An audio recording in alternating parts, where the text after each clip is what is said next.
Sister స్ట్రోక్తో KTR చిన్న మెదడు చితికిపోయింది. అందుకనే ఇష్టానుసారంగా మాట్లాడుతున్నాడు.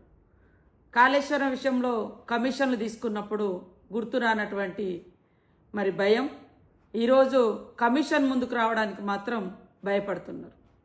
దాన్ని కప్పిపుచ్చుకోవడం కోసం ఈరోజు పిచ్చి పిచ్చిగా కాంగ్రెస్ పార్టీ బాంబులు పెట్టిందని మాట్లాడుతున్నాడు. కాళేశ్వరానికి నువ్వు అధికారంలో ఉండి ఎందుకు నిరూపించలేకపోయినావో ఒక్కసారి కేటీఆర్ గారు ఆత్మ పరిశీలన చేసుకొని ఈ అబద్ధాల పునాదుల మీద వాస్తవాలను కప్పిపుచ్చే ప్రయత్నం చేస్తూ ఉన్నావు.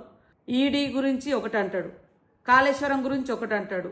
మరి అలా చెల్లె సిస్టర్ స్ట్రోక్ తోటి నువ్వు బాధపడుతున్నావు, మానసికంగా చాలా ఇబ్బంది పడుతున్నావు. ఇవాళ పాపం కవిత అన్నది మా నాయన దేవుడు కానీ చుట్టూన దయ్యాలన్నారు. ఆ దయ్యం నువ్వేనైంది. ఇంకా సిస్టర్ స్ట్రోక్ లాంటి స్ట్రోకులు చాలా ఎదుర్కొంటావు. ఇలాంటి తప్పుడు ప్రచారాలు చేస్తే ప్రజలు తాట తీస్తారు.